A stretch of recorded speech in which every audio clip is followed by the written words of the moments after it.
Hi there, welcome to Talking Cars with Consumer Reports. I'm Tom Muchler. And he's Jake Fisher. And that's Gabe Shanhart. We have a rather interesting show for you this week. Lots of recently tested cars that have all done pretty well. But the big news is this. Consumer Reports has a new top-rated sedan. And I'd give you a second to guess which one it is, but silence is bad in a podcast, and actually you probably wouldn't guess what it is. So spoil the surprise. It is the Chevrolet Impala. The Impala? Yeah, we rented one and we just loved it.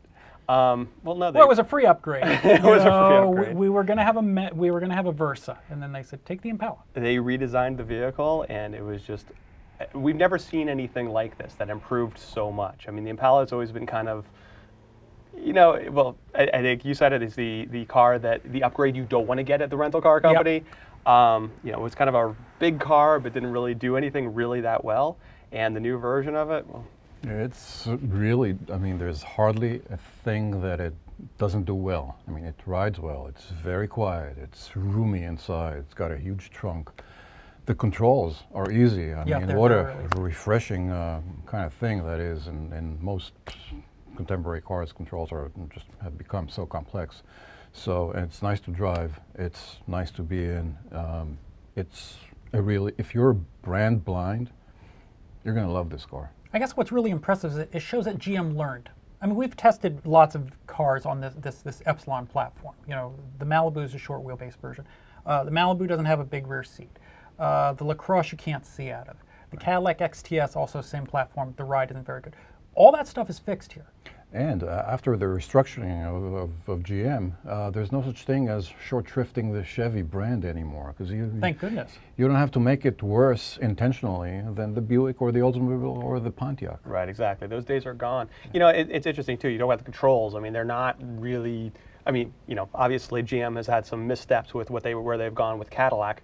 But it doesn't short shrift you on it. It isn't like, okay, well, they're just simple controls and they do well because of that. You can't do anything, yeah. You can do a lot with it. Yep. I mean, it has the built-in functionality. You can stream your Pandora. You can use all these apps, but it doesn't blast you over the head with it. I still got, I could still function normally and I could still get to all that stuff without driving myself nuts. The other big thing, in order for a car to score well in our test, it's got to put down the numbers too. The car has to perform well. And a little tidbit is, it has the same exact tires as our Tesla. They're the same Goodyear Eagle RSAs. They have the same, GM puts what's called a TPC code on the side to give the designation of the tire. Same exact code.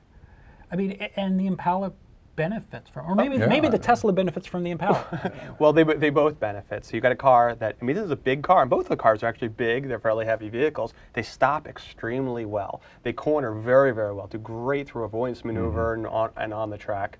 And also, getting decent fuel economy too. So I mean, you put the money where it counts, and it delivers. Yeah, it shows. The other thing is that when we first got the Impala, we all drove and was like, wow, this is really nice. But there's some times where you go back to a car and it's like, oh boy, but I've been driving the Impala the last 3 days. Yeah, I've gone back to it 3 or 4 times, and every time it's still an impressive car. Yeah, it's still an impressive car. I mean, there's other cars that aren't. The Mazda 6, I go back to the Mazda 6, I'm like, boy, this is noisy.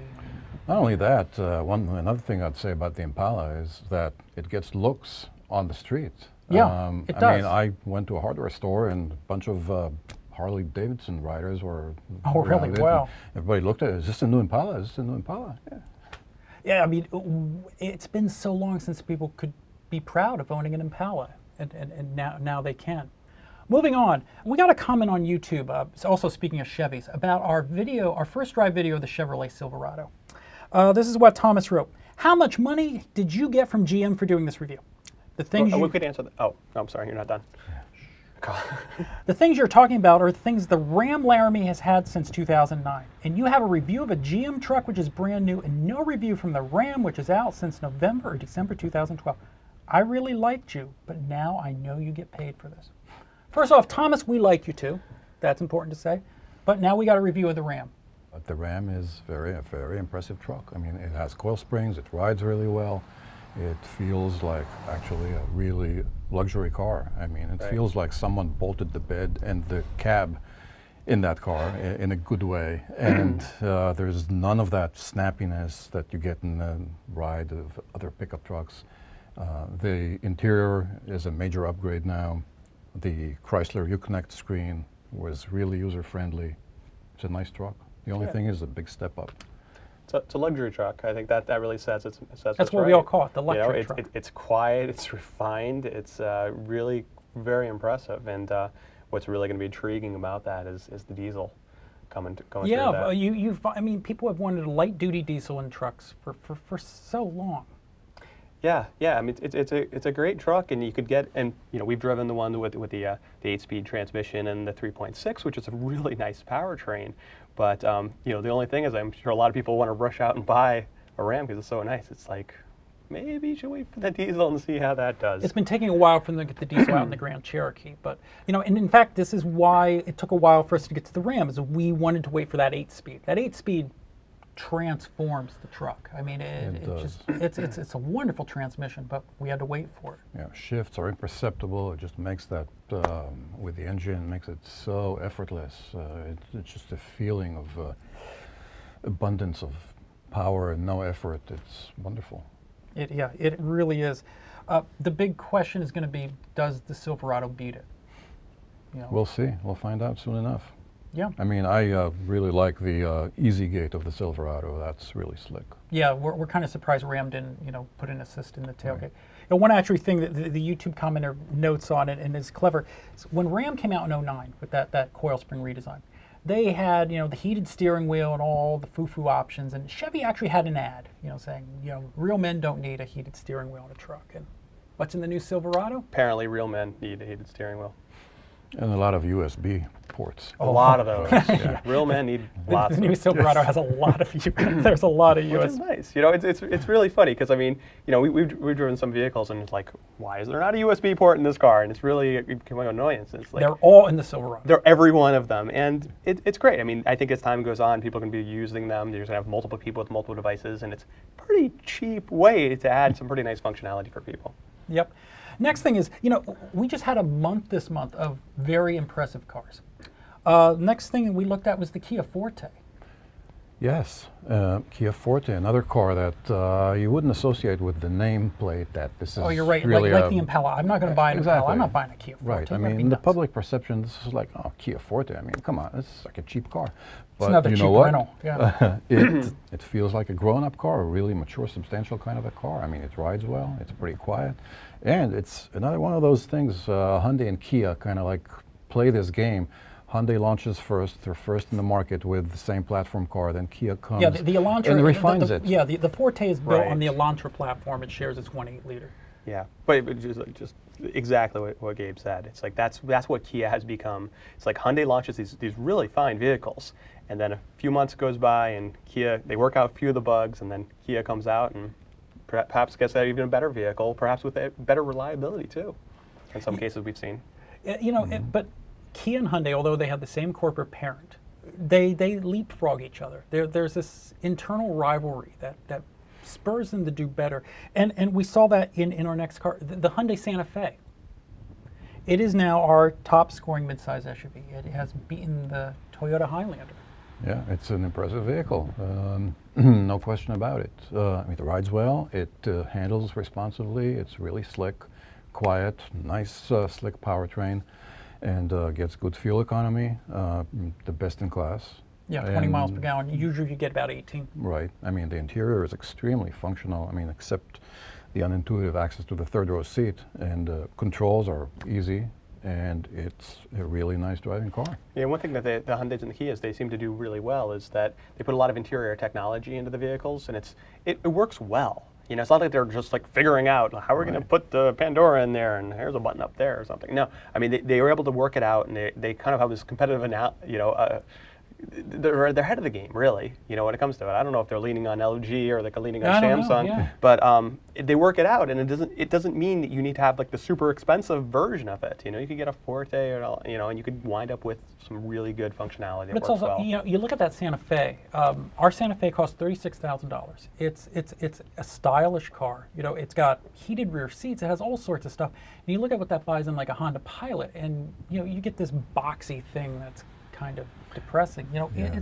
it's an appealing car. It is, and one other thing is that it strikes a nice balance of size and maneuverability. It doesn't feel as bulky as like a couple of weeks ago I was in the Nissan Pathfinder. It feels so wide and The so Pathfinder cumbersome. just doesn't drive well.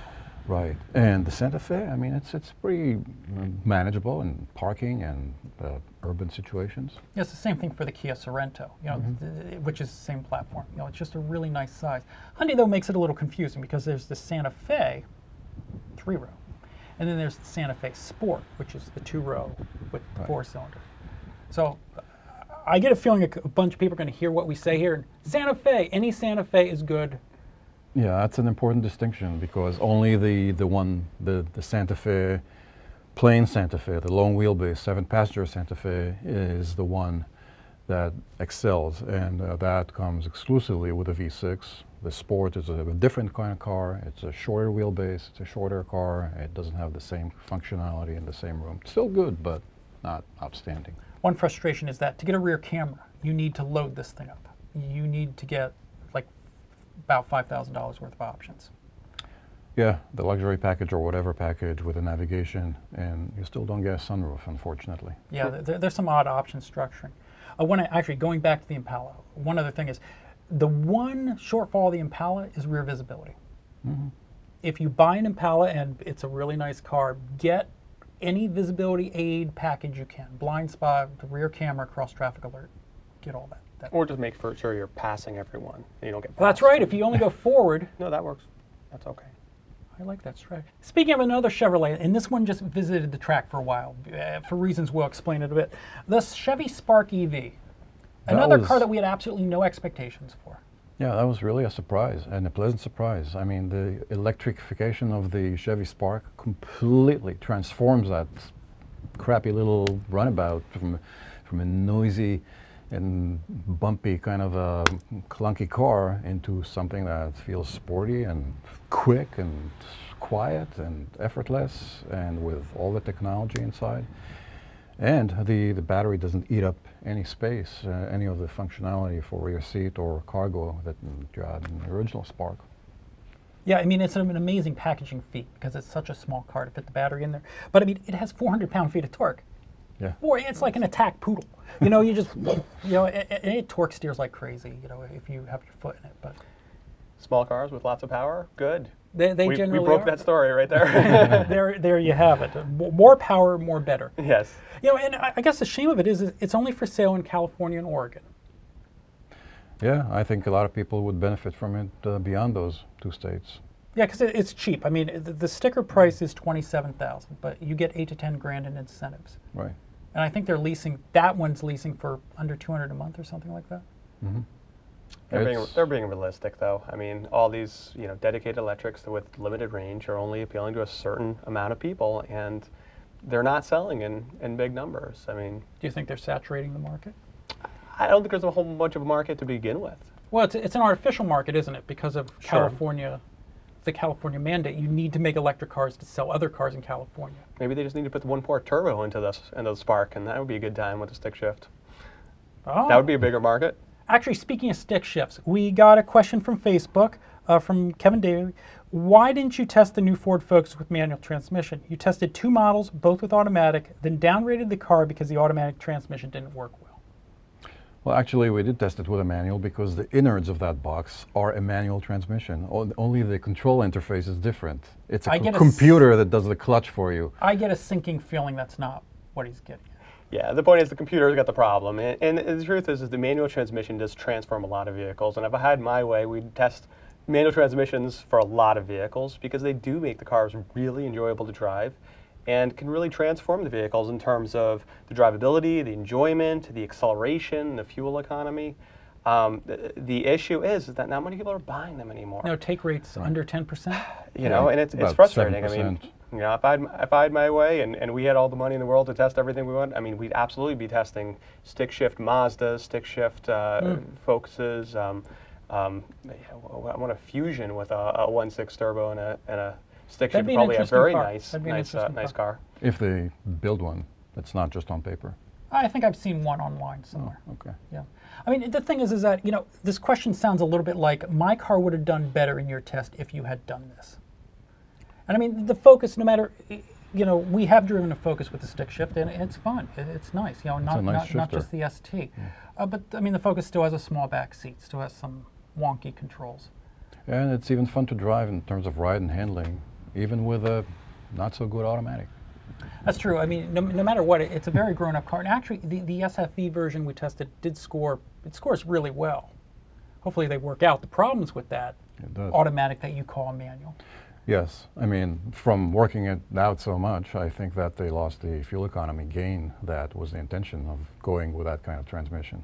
I mean, that's the challenge of making those transmissions really palatable to the American market. I mean, they're popular in Europe. People are willing to put up with a manual-like driving experience. Yeah, it's a whole different thing. I mean, if you grew up on manuals, then you say, okay, well, it does the work for me. I'm fine with it. If you grew up with an automatic, you say, well, what's that? I mean, it's like vibrating and the clunking. The problem is that even if you're kind of like, not that great at driving stick, you could usually drive stick better than that, So, I mean, it's not the work of it. It's actually the fun of it. And it's a whole different mindset, and whether or not you want to be driven around or you want to drive. So it's a decision that people need to make. I think we like driving. Yeah. Yeah, we wouldn't mind having that third clutch pedal. So that's going to wrap up this episode. We thank you for taking the time to listen to us. We'll see you again. Thank you.